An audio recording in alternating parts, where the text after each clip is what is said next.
Wow, you guys look so good. Thank you guys so much for being here with me. I appreciate it so much.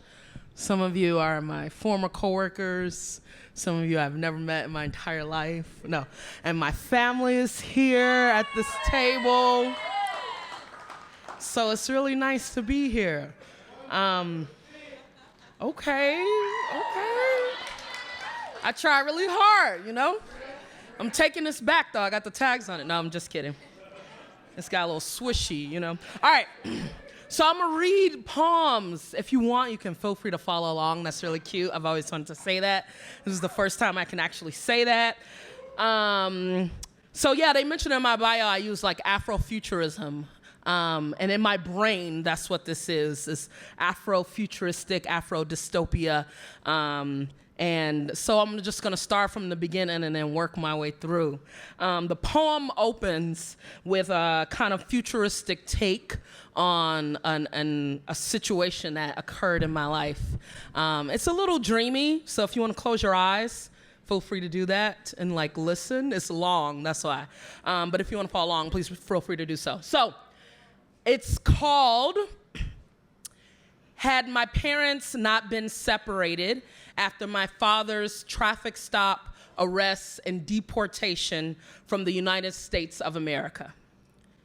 We might all be sitting about the pink kitchen table with the white legs. My father, a taxi driver, might have come home late in the evening with 2 large chuck steaks, bloodied red, fresh, best he could bring. He might have seasoned the meat, his thick brown hands gently letting loose salt how God did earth. He might lay a sheet of cayenne over the flesh, a homeland conquered by sun, a fire gouged between cheeks, eyes watering, a flag of surrender. My father might have survived the night to serve us. My father, with his skin shiny, his head smooth, might have built me a treehouse in the front yard with tools from his orange metal box. And my mother, sharp, discerning, the quiet keeper of sacred emblems like our family's marrow, might have never let me climb in that treehouse because, as it were, gunshots littered our streets the way the dead plagued a hospital. Had my father not been deported, he and my mother might have had another child. It's likely they'd build a new back porch and have a garden with peppers, just like our neighbor Ronnie. My mother might grow a row of cabbage, all green and light, tight and bald like fists. It'd be a Wednesday, and my father, my brother, and I might whisk our bikes down Lakeshore Drive, or pitch a tent in the backyard, or watch Terminator, or the movies where Eddie Murphy played a cop from Beverly Hills. My father may have been filled with enough cracks in his face to cause an earthquake of laughter to ripple through our home. One dusk, with light gleaming in from our living room windows, I imagine he might step into one of my mother's bright silk dresses, the purple one. He squeezed his feet into her pumps and pranced around the house he bought her as a gift years before. My mother might have giggled at my father's silliness, and he may have sauntered over to her with his palm down and his wrist bent as though he was expecting to have his hand captured by a long-awaited love. My mother might have said something like, "Man, if you don't take off my good dress, you finna buy me another one." And my mother might have not really been mad. And you could tell by how she cocked her neck back into the side, alabaster gleaming a curve into her face. She might have smiled through the threat, and my father might have held her around the waist with one arm and pulled her into his chest, how I do the woman I love when I miss her so much it aches.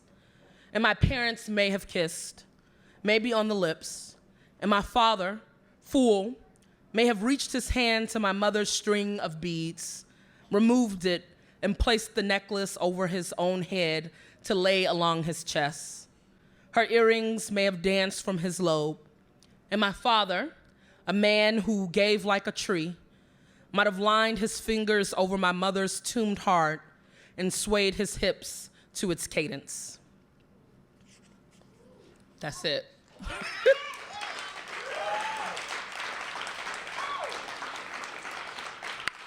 So, God is good. That was a test, and that only my family passed. All right, let's try it one more time. God is good. And all the time. God is good.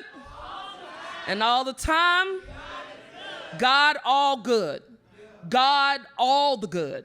God all the good all the time. The God is good. And the God is the good. And the time God ain't is the time God ain't. God ain't on time all the time. God ain't good all the time. God ain't God all the time. God ain't good. God ain't God. All the good ain't God all the time. All the good ain't God. All the good is the good. And all the time, that ain't God. Sometimes it's you. Sometimes you is God. The good God is you. All good all the time is you.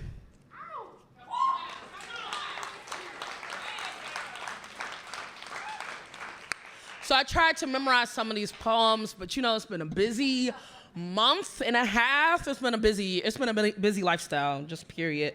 So you know, I'm gonna see what happens if I just read some of these. So for those following along, I'm on page 24. No, sir.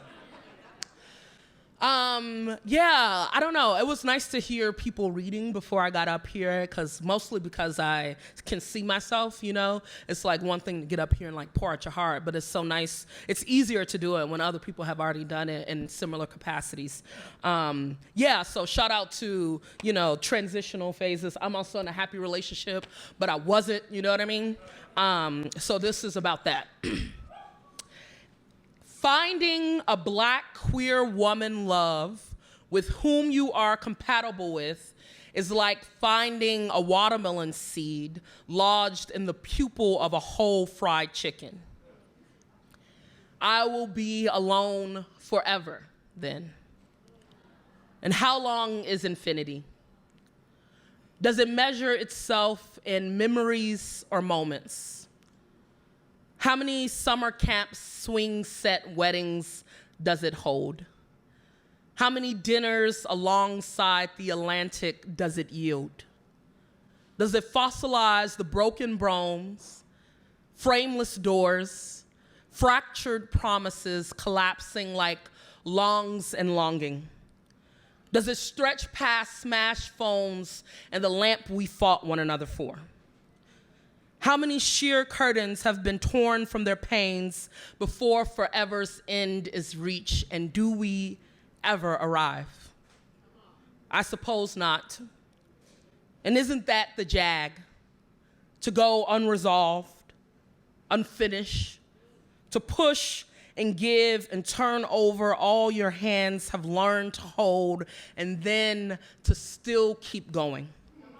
To be limitless in solitude, to be the void, vast and abyssal, a great and dark skyline spanning.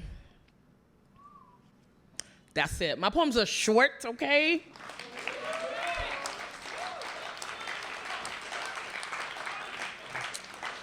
So I'm growing locks. I don't know if you can tell, but that's what's happening up here. No, sir. So quick transition, now I'm in love, woo! In addition to that, in the poem, there's like a series of dance odes. I don't actually dance, I just like to write about dancing. I'm not good at dancing, but I do the Chicago two-step, okay, all right? I do that young Millie rock. But this one is like, this poem in particular, or this ode in particular, is like to the epitome of Black dancing, AKA twerking. Shout out to all my twerkers out there. I thought you was gonna do that poem, you know, I got excited. Okay. You know, I should have, you know. All right, but this is an ode to my partner and to twerking. And it's a villanelle. I don't know if folks know a villanelle, but it's an Italian country style of poetry, right? Country style twerking, you know, like, you know, low key. Okay, all right. It's called Twerk Villanelle for Valentine. My girl positioned for a twerk session. knees bent, hands below the thigh, tongue out, head turned to look at her body's procession. She in tune, breath in, breasts hang, hips freshen. She slow whine, post waistline to a beat bled for her. Ungilt the knees for the session. Fair saint of vertebrae, backbone blessing. Her pop in innate, her pop out self-bred, head locked into her holy procession. Dance is proof she loves herself. No questions, no music required, no crowd needed. She arched into a gateway protecting. This dance is proof she loves me. No guessing. A Bronx bedroom we hip to hip threaded. She turned to me, trans by her possessing. She coils herself to and calls forth a legend. Round-bodied booty, bounce a praise ballad. She break hold, turn whole in a twerk session, body charm, spell bent toward progressing. Woo! Thank you guys for clapping. I know you don't have to do that. I really appreciate that. So today is a day filled with tiny massacres where the flight attendant laughs about my last name, or I get pulled over on the way home from tour, or the European foreigner asks me where to buy drugs at the bar. And so, before I leave my home, I remove my skin. I pull the nude zipper from under my chin down to my waist. I reach to my shoulder and peel back the dark bark brown coating. I pull the sheath to my knees and step out of my skin like it is a jumpsuit I spent too much time letting the outside get on. I hang my skin over the arms of my chair like a leather jacket. Wrinkles a rippled heirloom. Defaced myself in the mirror. This flesh, all veins and blood, meat, animal, large, eyes, spear, stare, back, black, blooming, pink, salmon, budding, bright red lines running all over my body like soldiers.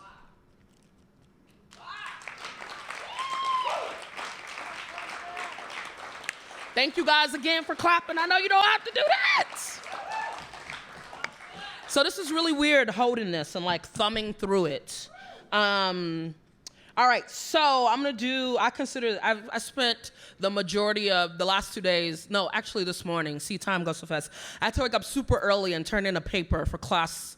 It was due at noon, which is 11 a.m. this time. And I had to start it at 6 a.m. It was really incredible, actually. But it was on dystopia and Afro-dystopia. So it was fun to write. It was easy to write. But I'm going to do this. I think this is pretty dystopic, this next poem. But it takes place in a world where white people cannot say the N-word. And so, yeah, that's just the premise, that if white folks say the N-word, then just something happens to their body. It just, like, does things. Yeah. So it's called A Brief Anecdote on Why White People Stop Saying. They aren't as common as a cotton plant in the antebellum South, but you still see them. Every couple of mundane, suburban street roads you'd ride, you were likely to smell the plaque peeling away at the air more often than you'd see a crack. That's what we call them, in part because of the history, mostly for the infinite sound they made. The noise would crawl from the violet rubble of their mouths like a maimed corpse fleeing its grave. Their bodies were hunched like sunflowers bent for rotting. Their necks held maroon scars noosed round them as branding. Their tongues, brown and discolored, lay limp and ejected from their mouths, a swollen ringed knot in the center. Once, white folks had seen the bewitching for themselves, how the tongue nearly ripped into itself, how the tension made the blood pool at the center of the flesh. They figured they wouldn't say it anymore. Didn't want to walk around with a genocide glistening between their lips. The first hexing left a man mangled at the dinner table in front of his daughter. Said he kept pointing to the TV, yelling on and on about said he said the word he wasn't supposed to have said at least a dozen times that breath until it caught, until it began to swell between his cheeks like a tumor, until his tongue bloomed into a chokehold and he fell out and changed colors, and his daughter stands screaming in the floor, now a basin brimmed with the copper foam pouring from the slit in his mouth. That's my mama.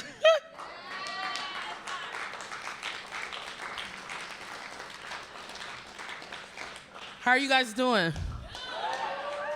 Yeah, y'all all right? Okay, cool. You know, I never know, you know. It's like, you know, you put all these poems in a book and then you're like, oh, here it goes, you know? All right.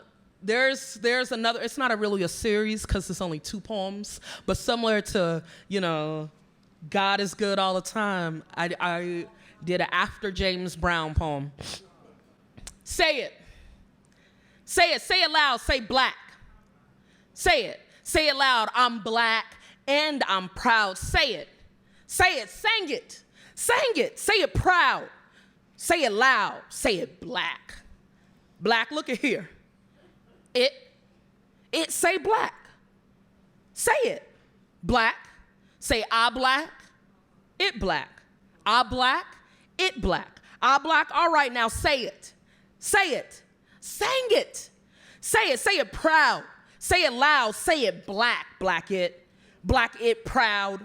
Black it loud. Say it loud. I'm black, it black. I'm black, it black. It loud. Good God, it loud. Say it loud and black. Say it loud and it black. Say I'm black and I'm loud. Good God, say it back. Say it black, back. Say it proud, black. Say it proud, black, proud, black. Black, say it loud. Say it back. Say it black. Look at here, say it. Sing it. Say I'm black, I'm loud. Say it. Good God, say it. Sing it. Sing it. Lord, oh Lord.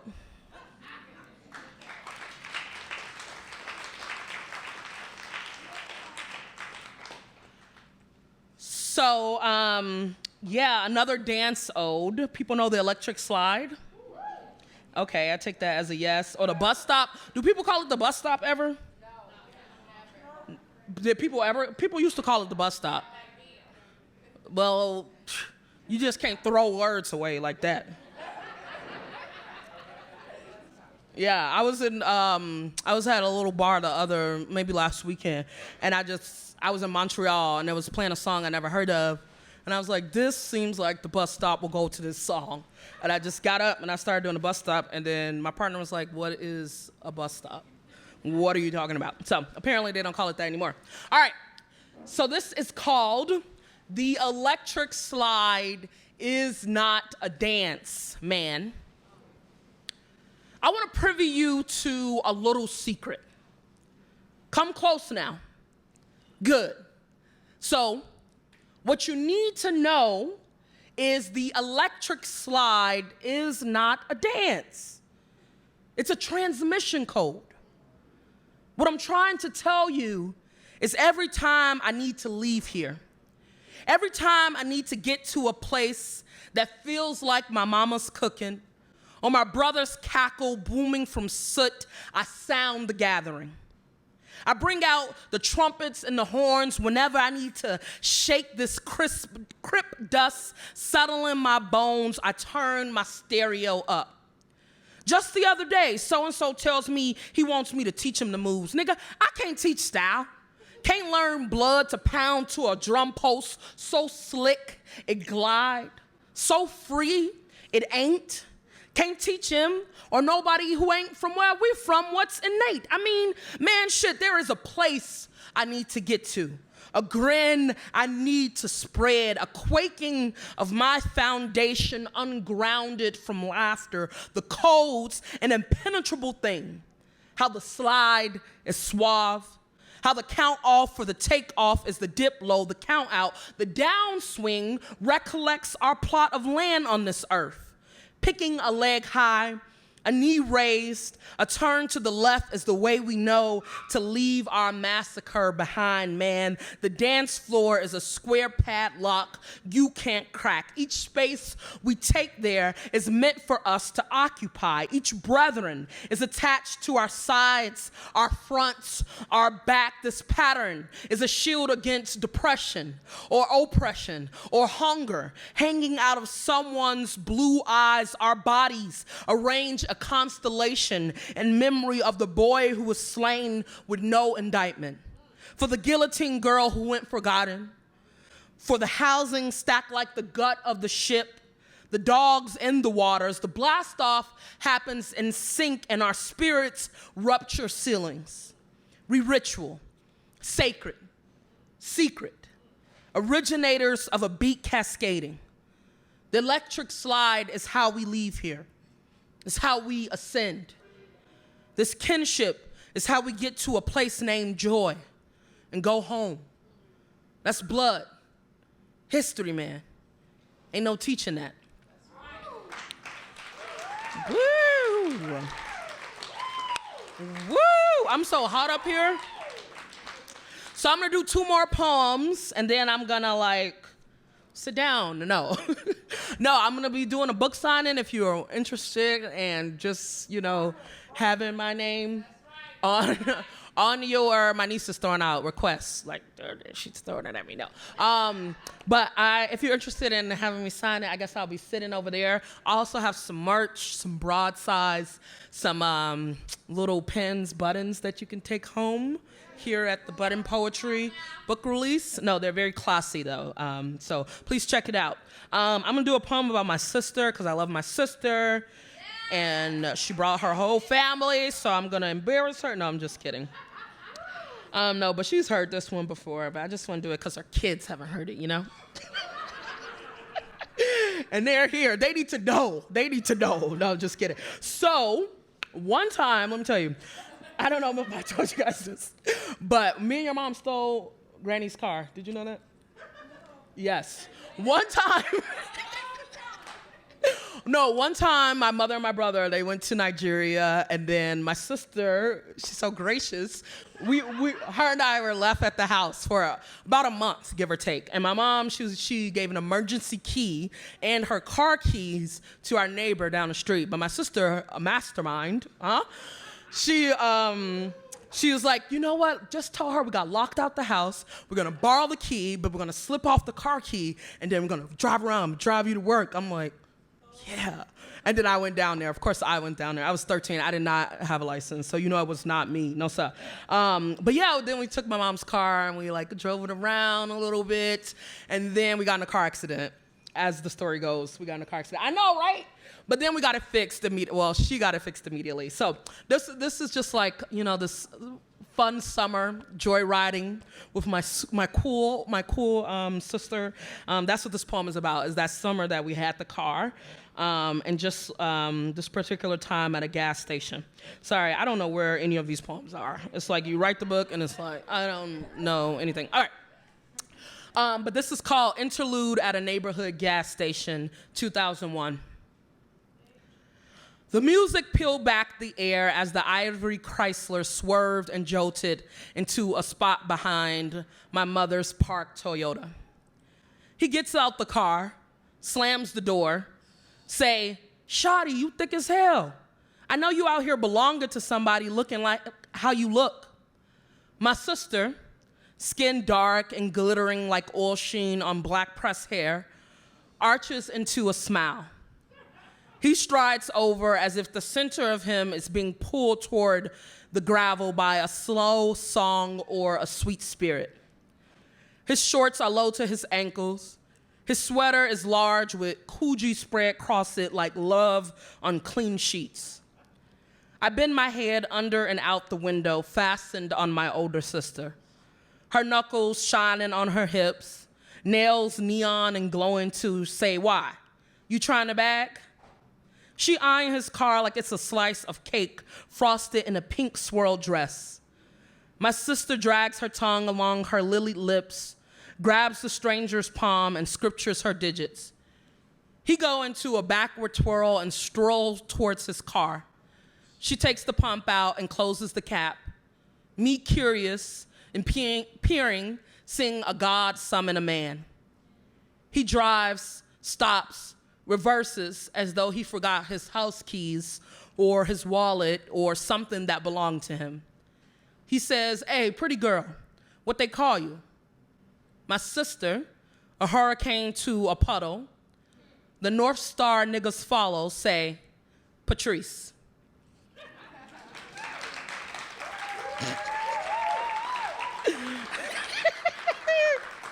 She's like, "Why do you have to revisit my old days?" No. All right, so this is the last poem. This is the bookend. You know, I did the opening poem, which is about my parents. This closing poem is about them as well, another futuristic take. It's called Parable. And shout out to my editor. My niece edited this maybe 2 years ago. Took us a long time. 2 years ago at Christmas time.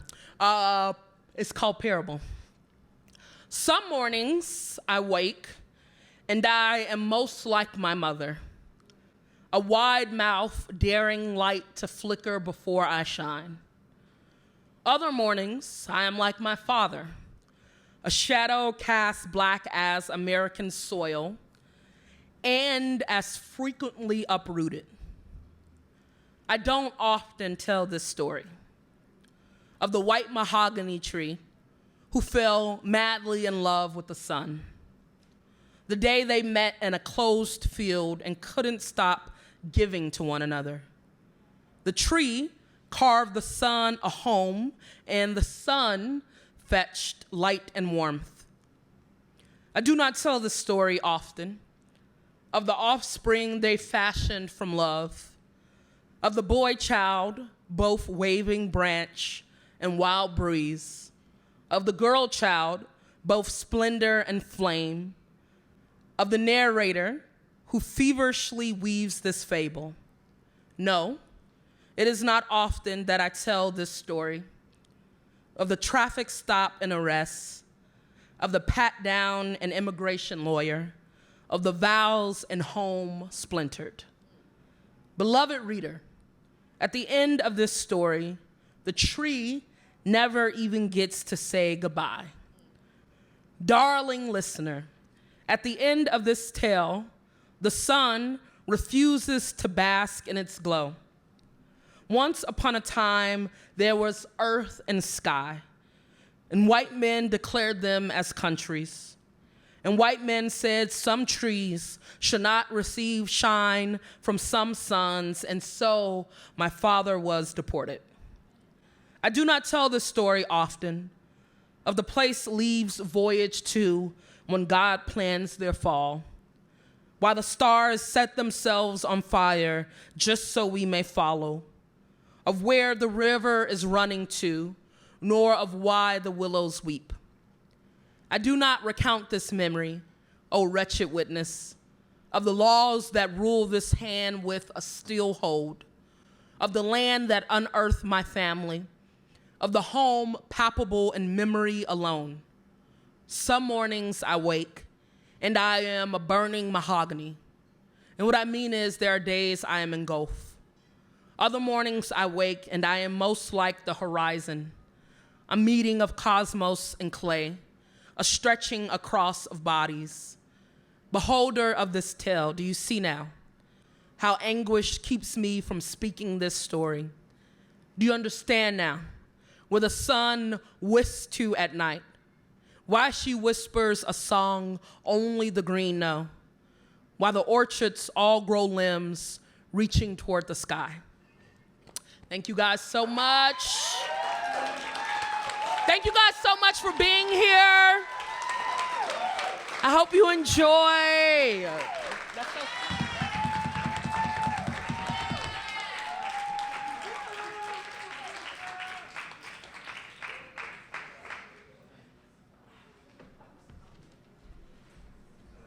Let's give a big round of applause for Portia.